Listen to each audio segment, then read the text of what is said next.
Nonzana igama ngubani? Igama nguMqondisi Ncube, ngibuya eKhezi endaweni yaseRatanyana Makoloyi. Ngizwa ke ukubabaza lapha ke wenzani uyalima wenzani kakhulu la? Kakhulu ngale sibambe ezokulima. Siqalisa silokulima kwezingadi kanye lokulima kwezifuyo. Konke ukulima lokhu sikubamba ndawonye, izifuyo lezi nkukhu lazo siziphethe khona lapha. Likufundiswe ngaphi lokho lohlelo lweNtuba? Uhlelo lweNtuba sesihlangane lalo lwase luthatha ama-members for training kwenzela ukuthi i-system lezi zisebenze. Training for izingadi ukuthi singalima njani izilimo ezijiyeneyo.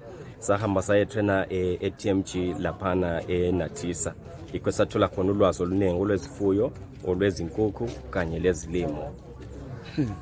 So ungathi wena iNtuba ikwenzeleni kakhulu ngokubona kwakho? iNtuba itshintshe kakhulu impilo yami.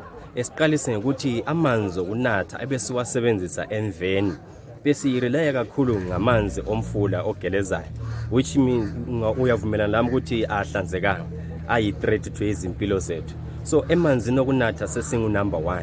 Sisuke lapho iNtuba isinike insimu, isinika amanzi lensimu lamasola, kuyiprize ebengeke sikwanisa ukuthenga lokho. So emanzini sesingu number 1, lezi ngadi zethu sesikwanisa sanelisa ukulima sizimele, kuthi ukudla asisela challenge. Sesifuya izifuyo zethu ngesibindi esikhulu. Okunguye ukuthi izimbuzi kasela challenge besifelwa zinkomo minyaka yonke nxa sokubuya isizini yokutshisa esingathi hot dry season, kodwa okwamanje asisela challenge enjalo. So osesikudinga ukuthi sithengele inkomo zethu ukudla just to supplement ukudla lokho kukhona ku freeland grazing yethu esilayo. So asisela problem in terms of farming. Impilo zethu sezitshintshe kakhulu ngoba lokudla sesidla ukudla ngomathanda wethu. Amanzi sitakalaka. Amanzi ithapuchiye mfowethu sesinatha ntando yethu. Siyabonga.